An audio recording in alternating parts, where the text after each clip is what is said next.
Welcome to Versefest 2020. Bienvenue à Versefest 2020. My name is Hubert Lucier and I have the honor to chair Verse Ottawa's board. Je suis le président du conseil d'administration de Verse Ottawa.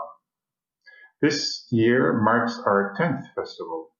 As with previous editions, our program comprises a wealth of poets in many genres from several continents. We present in English and in French.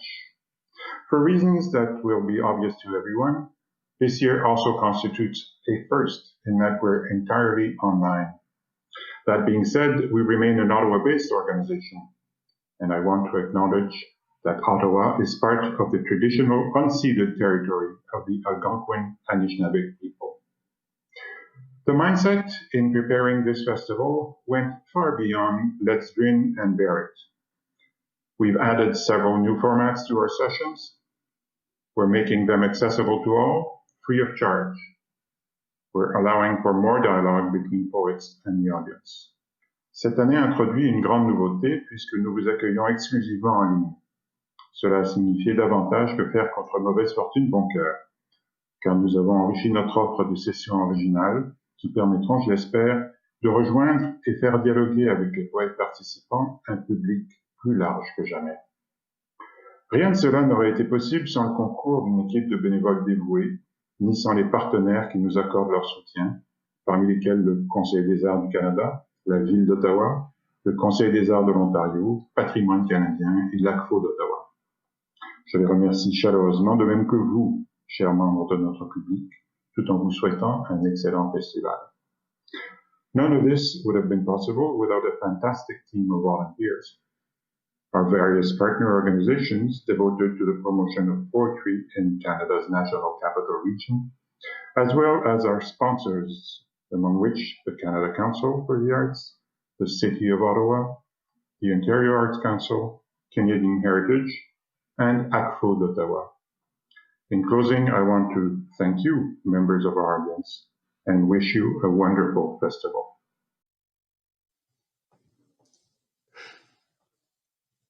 Hello, everyone, and thank you so much for joining us for tonight's event. My name is Scott Lemoyne. I'd like to take a moment to thank Versefest for inviting me to host this evening. As I was preparing my notes, I was thinking about Boccaccio's classic 14th century text, The Decameron, where 10 young people flee the plague, escaping to a villa in the Florentine countryside and pass the time by telling each other racy stories. When I first read it in university, I was drawn in by its frisky and fanciful qualities, but I think I understand its seriousness a little better now, and the vital importance that creative expression of any kind plays in sustaining a community, in sustaining sanity in difficult times. So that brings me back to Versefest and the tireless team of people who have reinvented the festival in its 10th year to allow us still to gather, to share in this digital countryside some poems with each other. This is truly no small feat, and they deserve far more recognition and thanks than they'll ever get, invisible as they are to us behind their screens somewhere out there. I'm also honored to be hosting ARC's event at Versefest this evening. For over 40 years, ARC Poetry Magazine has been creating its own countryside where Canadian poetry can flourish. And perhaps, if you've enjoyed the festival so far, if you enjoyed tonight's event, you would consider subscribing to ARC to help keep that space bucolic. I've said enough, and my job is to introduce you to our featured poets. These 3 talented and original voices are about to join us tonight: Adèle Barclay, Ben Ladouceur, and Gabrielle Marceau. I live with a lot of fear. Somehow it never really stops me. This line, from one of the Adèle Barclay poems I read while preparing for this evening, stopped me. I thought, this goes to the heart of things, and I started to see it everywhere in her poems. A persistent exploration of desire that pulls on, not necessarily forward, but ever on, despite like violence or the threat of it, the limits of self-knowledge, and the borders of the social world. Her work is beguiling, and it has appeared in numerous places, Vallum, the Hebe Feather Review, and Glitter Mob, to name just a few. Her debut poetry collection, If I Were in a Cage, I'd Reach Out for You, won the 2017 Dorothy Livesay Poetry Prize, and her second collection of poetry, Renaissance Normcore, was published last year by Nightwood Editions. Fittingly, she was Arc Poetry Magazine's 2018-2019 Poet in Residence. She lives on unceded Coast Salish territory, also known as Vancouver, BC. Welcome to the Versefest stage, Adèle Barclay.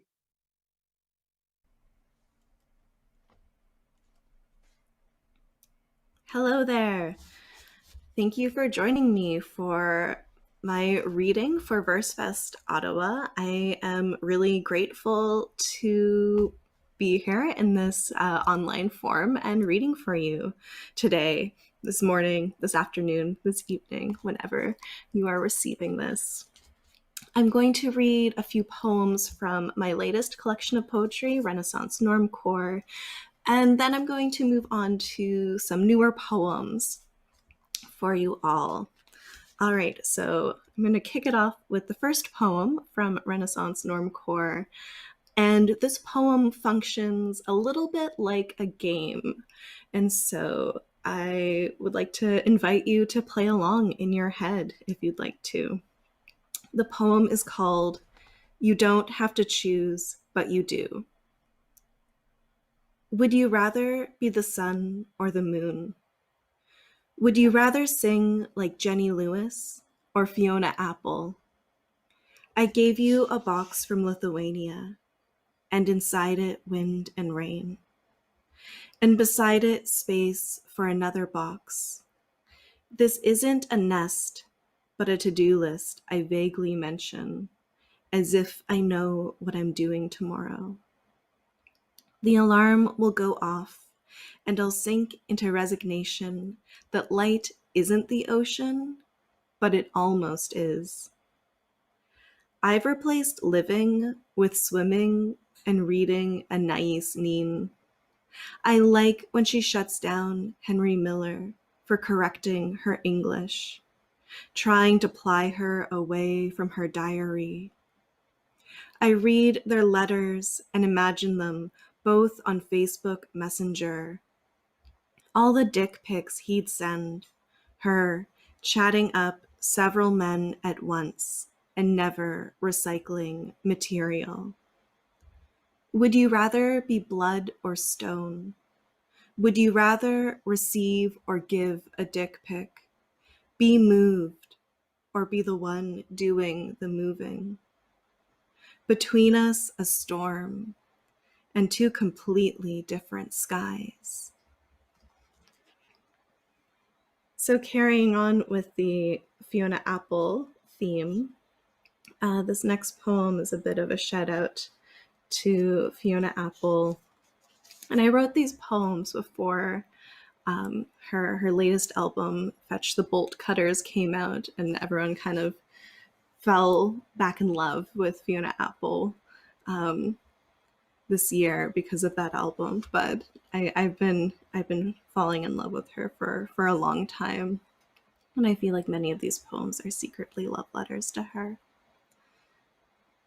In a grocery store parking lot, Fiona Apple cries while tucked into the passenger seat of her father's car, when what she thought was a dove turned out to be a plastic bag. I saved you half of this sandwich, and it became a carnival tent where your ribs were the poles defining my fourth house of home, family, and personal foundations. I know it isn't fair. How do we choose how we love?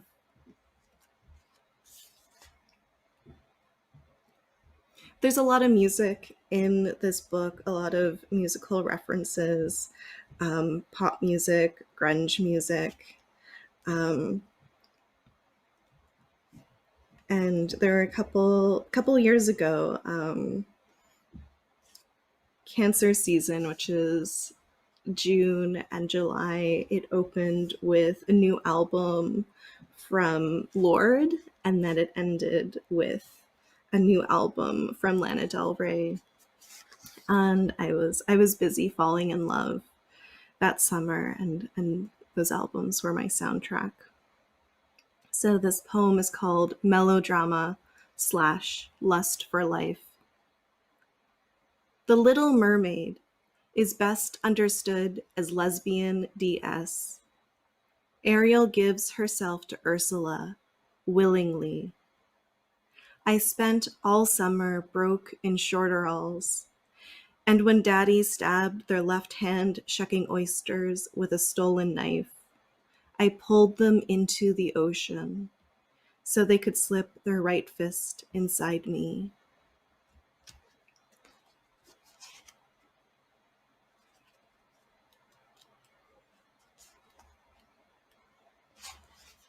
And this next poem is about, or takes place in a very magical place that I quite love on Galliano Island.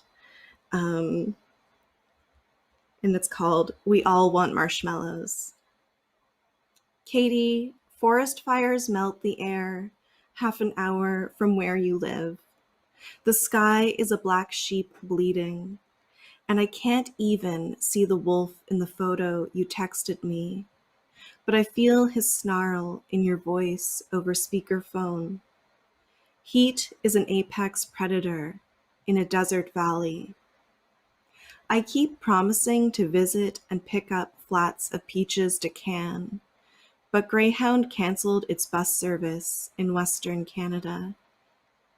You biked to the north end of Galliano Island, and a month later I followed. There were 2 coves to swim in and 1 island to fuck on. Our illegal fire by the water lasted only minutes before a woman walking her German Shepherd yelled, "We all want marshmallows." We slept on a peninsula, and I whimpered all night because the voice that whispers, "You're safe," needed to let go. And when it did, I felt my boundaries dissolve into waves and wind.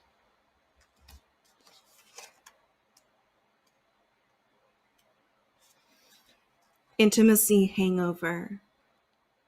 If I say a boundary out loud 3 times, does it make it real?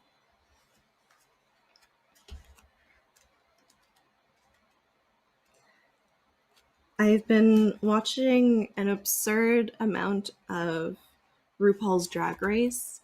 I had already seen many of the seasons, but just making my way through all of them, starting with season 1.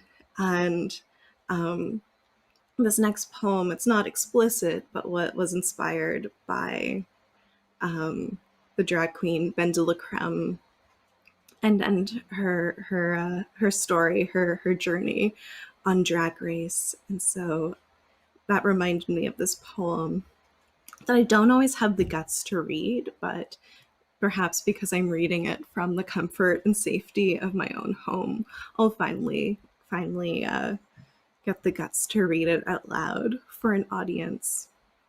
So this poem is called Peacock Against the Cold Edit of Reality TV.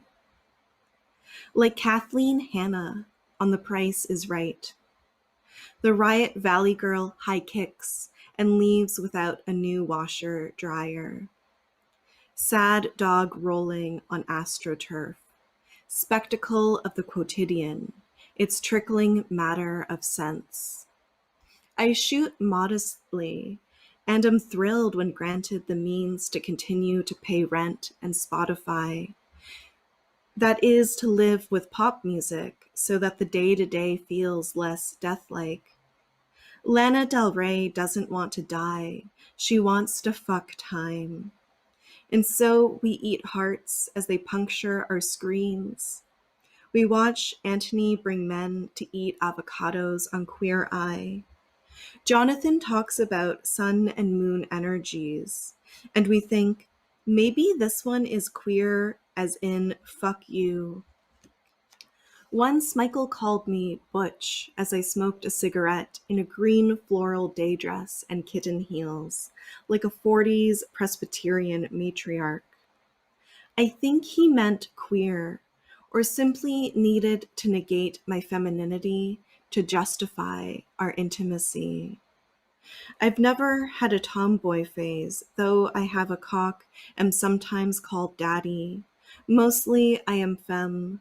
Mostly I want to receive praise for my soft skin that I'd invite you to touch if it weren't for this screen. I also have a poem from this collection titled Working from Home. And I wrote this poem in 2018. And that was a little while ago, but I noticed after social distancing came to effect and the pandemic erupted and everyone has been sequestering in their homes, I noticed folks were posting about this poem on Instagram and Twitter and Facebook, and some other lovely poets had done readings and then read this poem as a cover. And someone tweeted and asked if I was a time traveler, which I am not, but I think I have a lot of experience working from home. I think I have a lot of experience living in a way that's very similar to quarantine. And I have a lot of experience just generally, moving through the world and feeling a lot of fear in the face of other bodies, which is something I think we're all experiencing right now. So I had the wonderful opportunity to turn this poem into a film with the help of the Canada Council for the Arts. They gave us a grant to turn my film into an animated film, turn my poem into an animated film. And I'm really grateful that the animator and fantastic artist, Chaya Naran, took my poem and adapted and interpreted and created this beautiful new work of art out of it. So I'm really excited to have the opportunity to share this film with you now. And I'm really proud of the fantastic and gorgeous and strange images that Chaya dreamt up to accompany my poem. Working from home. The body sequesters itself in a shuttered room. CD Wright, Provinces. The body hides in a shuttered poem, and on days when the sky is bright, the body calls you, its voice half an octave higher than usual. And on days when it's foggy, the poem folds into itself, a tray for cinnamon rolls, a cage for a rabbit, a rectangle holding a wave that continuously rollicks. The body only has time for Instagram sunsets and breakfast. The poem styles itself as a self-help memoir, except the body forgot to wake this morning. No one is listening to its advice. In a poem, the body can imagine all kinds of kin. In a poem, the New York school is never as far away as New York. The body can walk through a gentrified neighborhood in any North American city and feel things it can't resolve. The poem isn't transcendent. The body merely mixed caffeine and nicotine to complete a thought. The body has quit smoking and most drugs and now plays with fear in a way the poem can't always hold, but is beholden to the body, all bodies it can and cannot hold.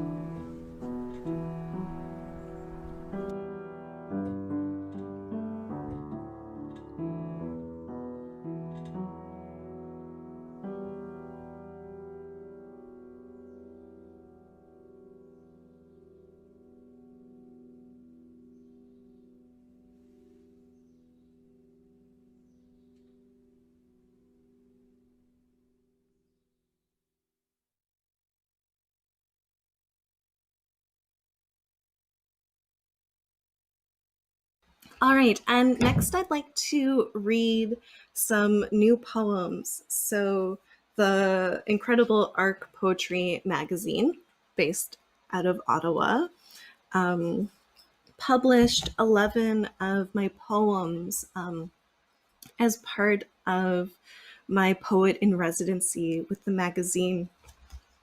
So I was really, really lucky to have the opportunity to work with ARC, as well as a ton of emerging poets who ARC put me in contact with. And so, yeah, for 9 months, I met with about like 7 to 10 poets every month, and read their poetry, offered them feedback and recommendations for reading, and just had this, incredible experience of poetry mentorship. And I read amazing poems from such a diverse range of poets in Canada and the US as well. And so that was a really incredible opportunity. And some of those poets are published in this issue of ARC Magazine. This is the spring 2020 issue. And so as part of that residency, I also wrote some new poems that ARC very graciously published alongside an introduction by the poet Brenda Shaughnessy, who is an American poet I really look up to. And her introduction, I think, has made me cry numerous times. So it was a really wonderful experience working with ARC. And Chris, thank you so much for doing all of that legwork and admin work and putting me in touch with really, really beautiful emerging poets month after month. What a beautiful program. I was able to offer mentorship to poets and like free of cost. Like, ARC paid me. Those poets didn't have to, pay tuition or pay me in order to get feedback on their poems. And then, some of them are now published in this issue. So if you haven't read this issue, it's amazing. Check it out. And I'm not just saying that because I have 11 poems published in it. Although that was pretty exciting too. So these poems are from like a newer project I'm working on, tentatively titled Libra Rising. And this sort of series of poems is definitely taking sort of my surreal, dreamy lyric and then the sort of like bluntness of Renaissance normcore, the sort of more direct voice, and then attaching it honestly to like themes of grief and disaster and apocalypse, both like personal and global. And so these are a few poems from this. The first poem I'm going to read is called Time After Time. And it begins with a few lines from Sappho. You may forget, but let me tell you this. Someone in some future time will think of us. Sappho, by way of SapphoBot on Twitter. Did I already tell you about the fox, the gloves, the tunnel, the peeled periwinkle wallpaper, the night I can't remember? A sister, a babysitter, a neighbor on the phone, an archive of anecdotes on a sterling serving platter. 2 houses upon which to sling memories. Elisa testing a labyrinth of squeaking floorboards. A drawer full of empty 40-ounce bottles from the summer I was 18 and taught children musical theater. I made them dance to Cyndi Lauper's silver voice in Time After Time. Let me tell you, time is a song in a body, perforating the skyline's rose gold. But I already told you, some future sliver of night won't let us forget.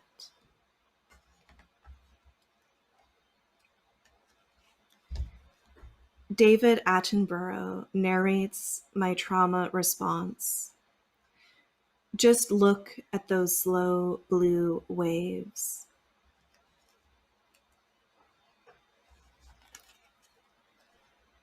"73 orcas left in the Salish Sea.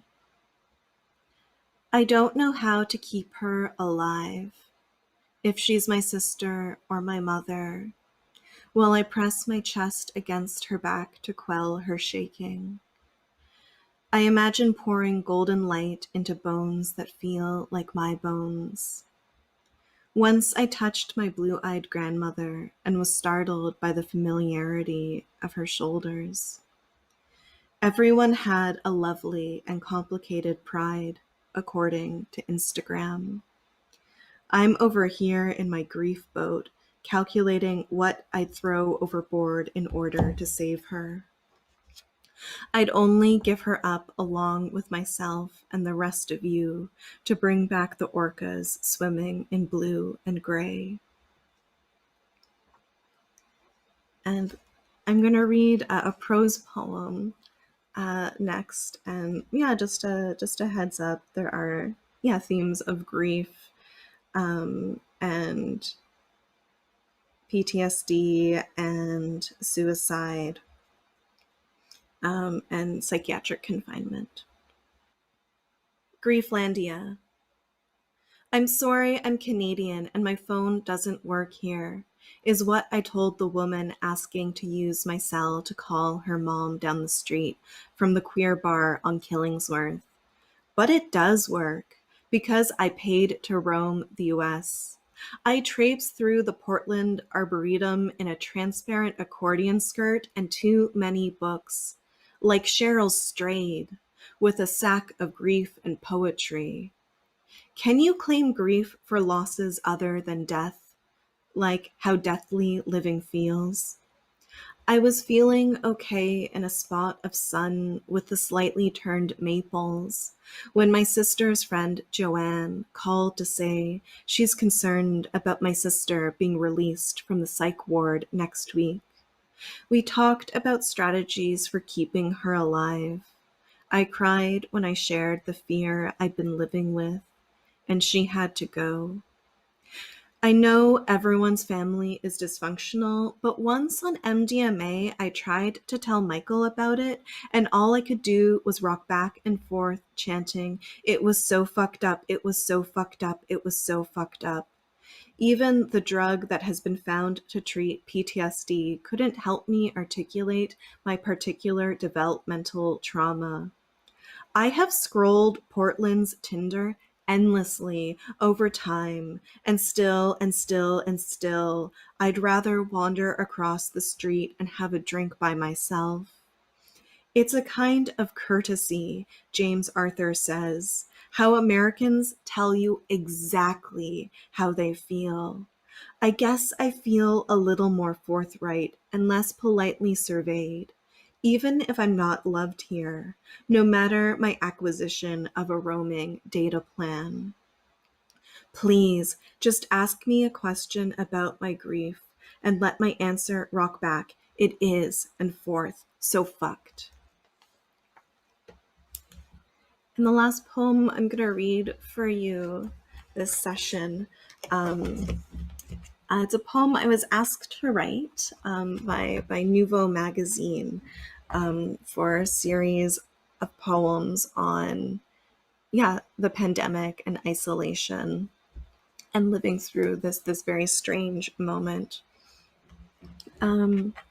And yeah, when the pandemic hit, I was already in a very deep vat of grief over the death of my sister.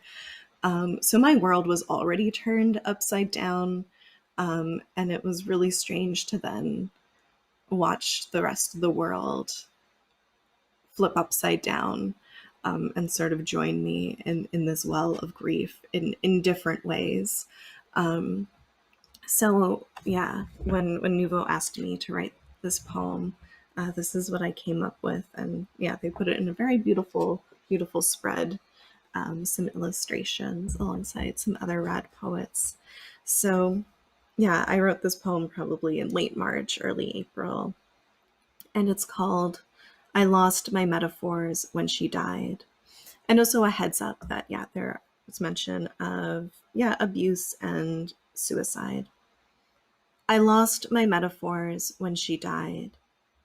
I lost my metaphors when she died and had to replace them with analogies for how I couldn't breathe while breathing. The virus could be an allegory, but it begets its own grief and trains the body to attack its lungs. Either way, coral reefs, mangroves have felt this betrayal before. An organism is and isn't an ecosystem, depending on how you want to visualize high school biology. I remember trying to overlay each unit of life unfurling across the scale.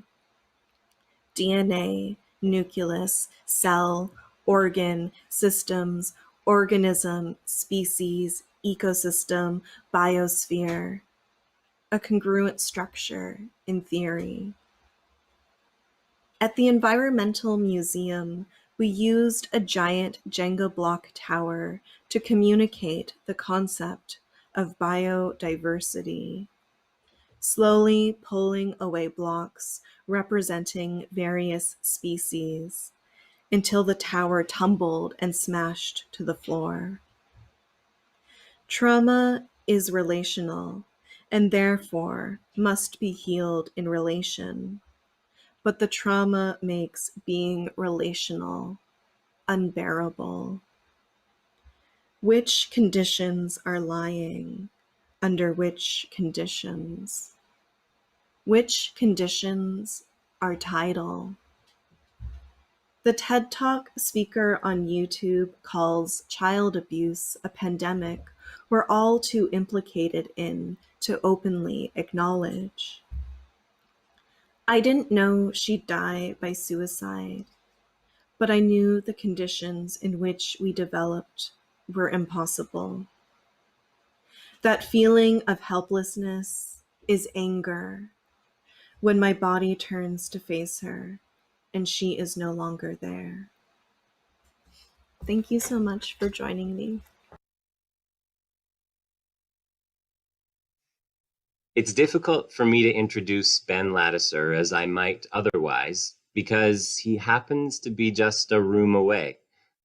I could put it this way: Ben's work is the first, if not now the only, reason I have come to know and love poetry. Poems that possess the fineness and depth of feeling to move you to tears can have that effect.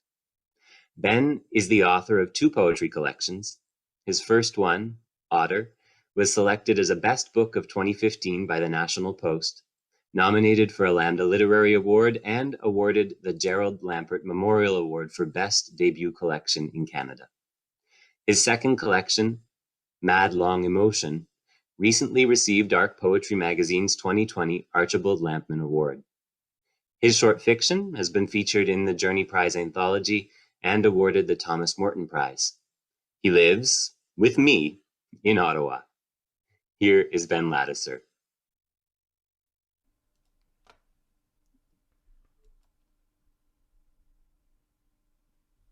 Hello, I'm very honored to be reading as part of this evening. Of course, I'm not reading as part of this evening. I'm reading far back in the past, and it's being played on this evening, but that's fine by me. Thank you to everyone behind Versefest who has been organizing this gargantuan effort of like virtual events. It's a weird frontier. I know a little bit, having finished my tenure as Tree Reading Series artistic director in the first 3 months of the pandemic. And I think that virtual readings, where it's recorded from someone's home, I mean, it's just not the same. It's very hard to compare. I really like in-person readings. I miss them a lot. I think that they're one of the best things, or one of the things that I most clearly really miss and can't wait to get back in my life, after the pandemic. But one nice thing about at-home readings is you can be very comfortable, and I'm very comfortable right now, and you don't have to go anywhere. And so you end up with a different kind of measurement of respect for the event as something that you put less effort into attending, but you also, it's just a cozier affair. It's kind of nice. So that in mind, I hope you feel at home. I hope you have a drink that you didn't pay out the nose for because you made it yourself, maybe, or even if it's just coffee or tea. And I hope you enjoy my reading. So I'm only going to read a few poems. And I'm going to begin with a very fall, very autumnal poem called Shoulder Season. It's a sonnet. I drove a rental car through the outdoors as they went orange, suddenly making of a field mouse fine red particles. I said, God, as though all small lives were mine to speak first about. God is a one-word love poem you recite quietly. You recite it alone, even if there are other people. Quiet as the funerals you throw inside your mind for all the lives you pulverize. If a deciduous tree is beautiful while orange, so too are other carnages. So theirs is a poem you keep at the back of your throat, it being the fashion of the day to love life and keep it at that. Only with trees do you hope the departed are young. The ends trees meet have adult teeth and often no eyes on the offing. Now I am back in the woods, mid-shiver, lacking toilet paper. He dares to return to this place, goes the forest. Not even a mouse in his mouth, go the trees. So I wrote this book, feels like forever ago now. It was a few years ago now. A lot of it I wrote during a residency at the Alberti A-Frame. I was there around this time. It was autumn. I was there September to November in 2016. So that was like the election. That was when Trump won. And I remember very well being there during that time. And one thing that I feel like we've all kind of collectively forgotten about that week is that Leonard Cohen had just died right before the election results were announced. So that was like a double whammy for many of us. And I was at the A-Frame, which was a place that while Leonard Cohen hadn't, I don't think he had spent much time there. Maybe he had visited. I spoke with like Alberti's wife, Yerith, very briefly about it. She said that she couldn't remember if Leonard Cohen had visited, but he was very involved in making that residency what it was and collecting funds for it and vouching for it as a space that deserved to exist, even though the walls were falling apart and the installation was mostly newspaper, and was instrumental in it becoming a residency. So he was really front of mind for me while I was there, trying to write like poems about how I felt about shit. And he was, it was his music that I was listening to most, even before his death was announced. So this is a poem called Wanting It Darker that I wrote at that time.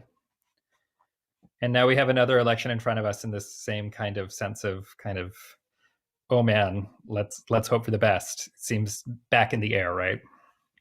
So, Wanting It Darker. The sun-time of the year died out and never might return. We made fires big as coffee tables to approximate the sun. I wanted to be a mountain. I wanted us all countless mountains in a detailed painting. Blood is everywhere as always, but now it is blown farther and oxygenated for longer. More sad word has come digitally. We contain no blood with which to soften and warm the sad word. Cold wind placed and places the house in its mouth. We met the end numb and almost still. Numb meant less motion, meant totally numb, meant totally still. The buildings stand still. The buildings still stand. The buildings, like the builders, take each other by the hand. That was also a sonnet. Maybe I'll keep reading sonnets. Yeah, why not? So one other thing that I miss currently is something that I forgot that I didn't miss for a moment there. So so for my day job, I go on like very small domestic business trips once in a blue moon. And like remember like airplanes and hotels and all that stuff. That was just like kind of part of my life sometimes, like kind of regularly ish. Around March, I apparently said to my partner, I'm really sick of business trips. I don't want to go on them anymore. And then I forgot that I said that entirely. And now I miss them again a lot. This is a poem, one of many poems in this book, one of many things that I've written on planes. Planes are amazing. You get so bored on planes. The TV sucks, the film sucks. You watch like the one thing that's good, and then you have nothing to do. There's no internet. You don't have anyone to talk to. You can't text. You can't really do anything. You can't look at your phone. Such a good environment for writing.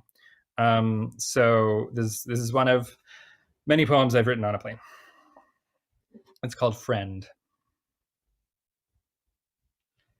Before your flight, we stood together, looking at clouds from just the one side. Then each from a different side, and there were more of them to look at.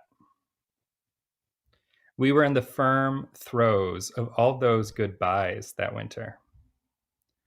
Goodbye tank tops, and if I'm honest, the great big search for a big, great meaning. I had stolen a room from under you and painted it ceremonial blue.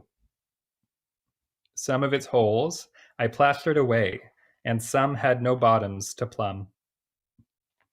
The bed too big, the frying pan too wide, the pharmacy too far. Street cats found paths in the unmown lawn, how sculptresses find gentlemen in ore.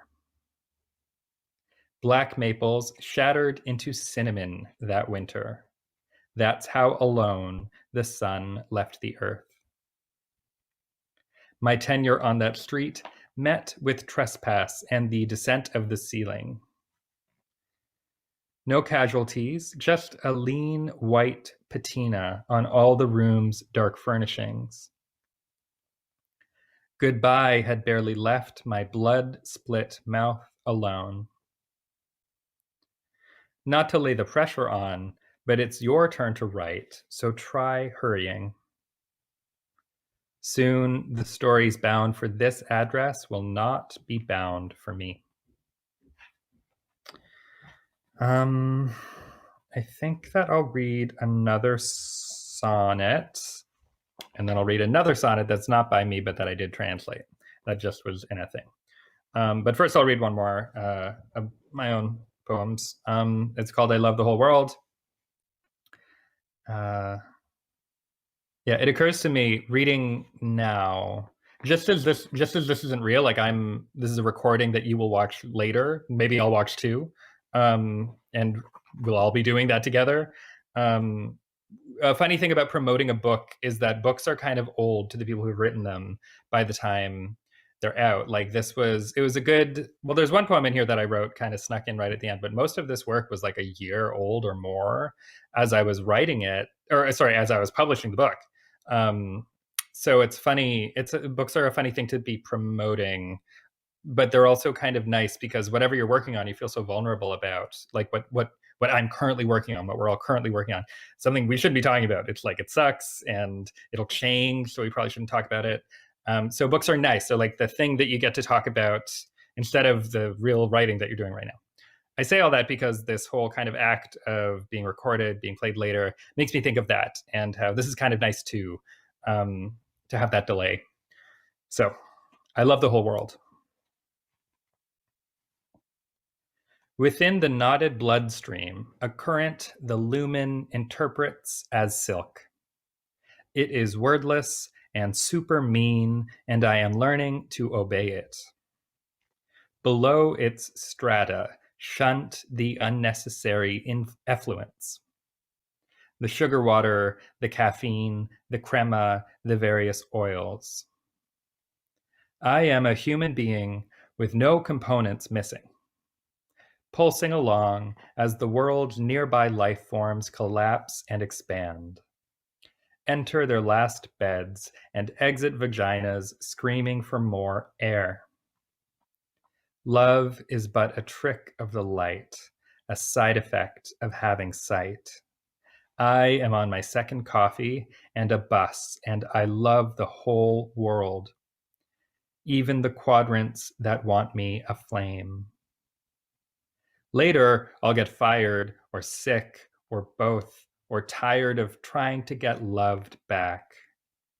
After which event, I will depress. But I will have loved the whole entire world. Every blood cell will have briefly corresponded to a star.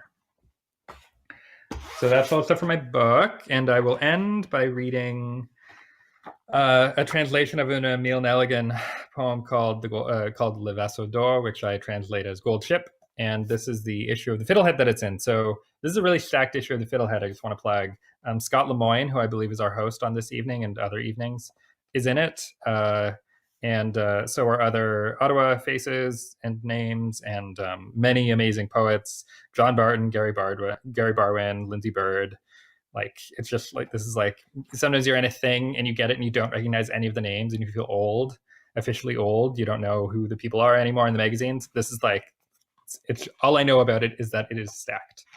So pick it up. Thank you again for having me, Versefest. I'm really glad that Versefest 2020 exists, and that I get to be part of it. Gold Ship. That gold ship earned what lore we've spared for her.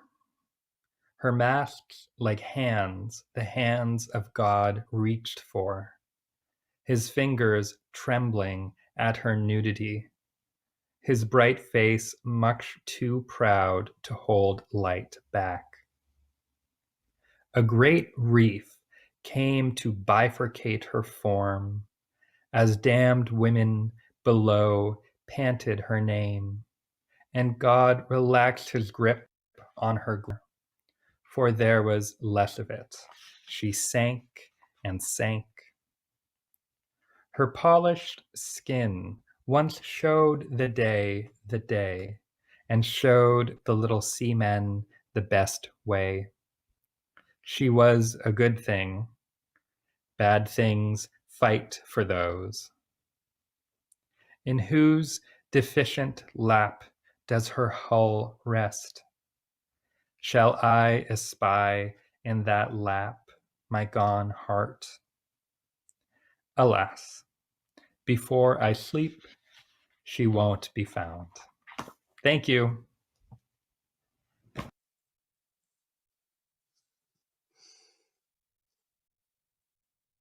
Of love, our next poet has written, quote, "Sometimes the sun comes up cold and clearing, but that ear for devastation is balanced with an incisive observational wit. For example, when she writes elsewhere of a romantic entanglement, quote, A flower is an animal in reverse, brain on the bottom, sex organ on top. Gabrielle Marceau is a writer and filmgoer based in Toronto. She has published poetry, short fiction, and criticism in Adult Mag, Oat Food, Bald Hip, and Jane Magazine, among others. She is the founding editor of the pop culture journal The Fuck of the Century, and she has a regular column on cinematic sex scenes with Senna Yi for L'Est magazine. Her poetry appeared earlier this year in the spring edition of Arc Poetry magazine. I am happy to present to you Gabrielle Marceau.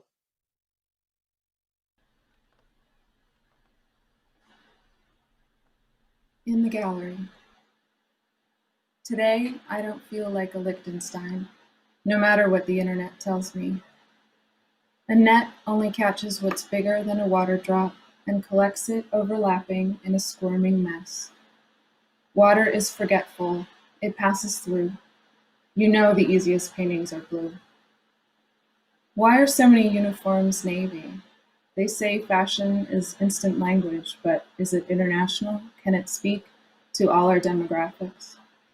Like who's cooler, Klein or Klein, or pick the right Eve? The Saint Laurent brought Europe their furs. Saint Laurent would rather wear leather. Make a wrong turn on your way to the 5th floor and you'll miss Cézanne swimming. Or skip the paintings altogether and look up. You know, I used to look, but now I put photos of the sky on the internet. Need to catch your breath? There is a place where you can't take pictures. In 2004, I snapped inside the Sacred Heart, but only to break the rules, considering Paris was the first time I kissed in a cemetery. You know, sex isn't just wordplay, but it is forbidden in the gallery. Go play outside. But the way out is some kind of eternal return. The stairs go up and down at once. Tell me, how do I get to the Pompidou from 5th Avenue? On the roof, I am not afraid of bees, but of beehives. You see, nature is a system of impressions, a series of beautiful gestures, or chance, a cut on the grid of skin. For example, the marble on the floor is just paint drops and milk. The gallery is a place to be seen. What else are the glass panes for? Whenever I remember the day you left me, we are both wearing better outfits. In Venice, do I think you can sense that I imagine you in bed many nights? I'll rephrase. What does it feel like to be imagined in my bed every night? I may not benefit from repeating the word I in this poem, but in Paris, not having you is more fun. A break, in the sunshine next to the washrooms, and a few palm trees. Like in Rousseau, the line reminds me, are you up? Hey, do you remember the first white room you ever walked into? In the cemetery. In the cemetery, a man with a broken umbrella and a clutch of yellow papers waved his hand. Over there, tragic Piaf, and there, weird lover wild. And here, Perignon, he died of too much champagne. You don't believe me? Look, died right on Christmas Day. Drank too much wine, it's true. Would you like a tour?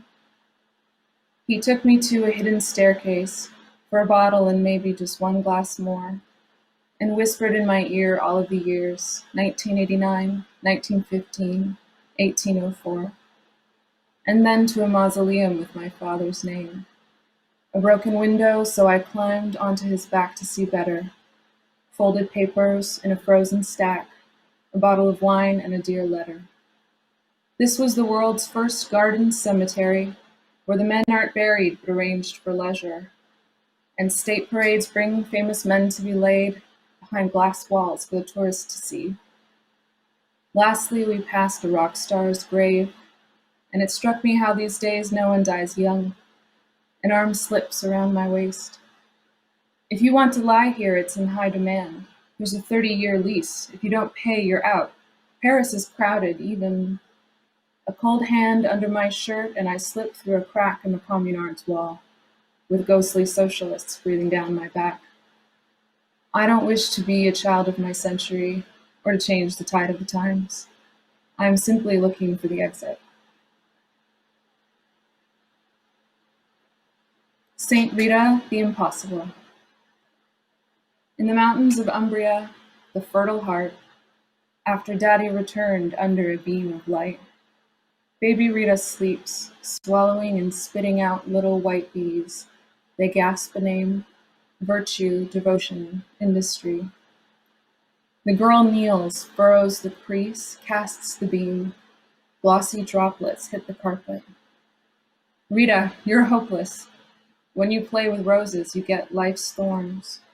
In the Corno River, sprung from a green horn, she dunks her forehead, thinks it's hopeless. The love that consumes her green heart is just another mess. Later, she sits on her deck, sipping a dry white, her two big sons rolling on the lawn. Boys, stop fighting or else... Or else what? Nothing, she shrugs. Another cube of ice, more marriage difficulties. She thinks, it's impossible. But after the sons and the daddy have died, Rita sits on a bed, chewing some salami, and sighs for the sterile and abused who visit her daily. A rose grows in central Italy for Rita's green heart, and her body still plump and dewy.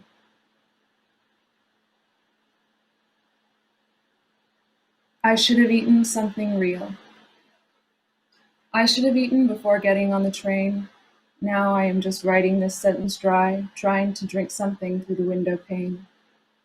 The railway advertises in a retro grain, dark green with celluloid, the photo size, faded from hanging hungry on the train.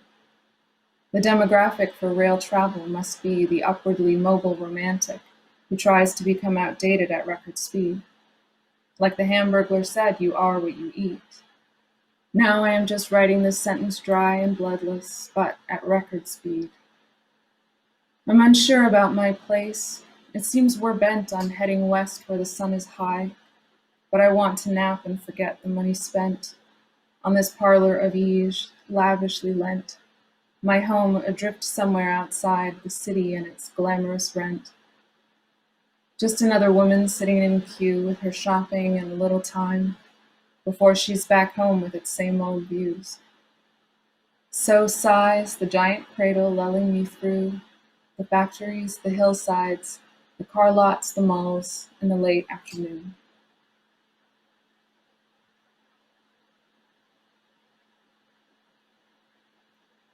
Euro Disney. Remember when I wanted to make love on the parliamentary lawns of our nation's capital? I only proposed it because I thought you wanted to, and now it's my perversion. It's almost midnight and I've only gotten halfway through this apple.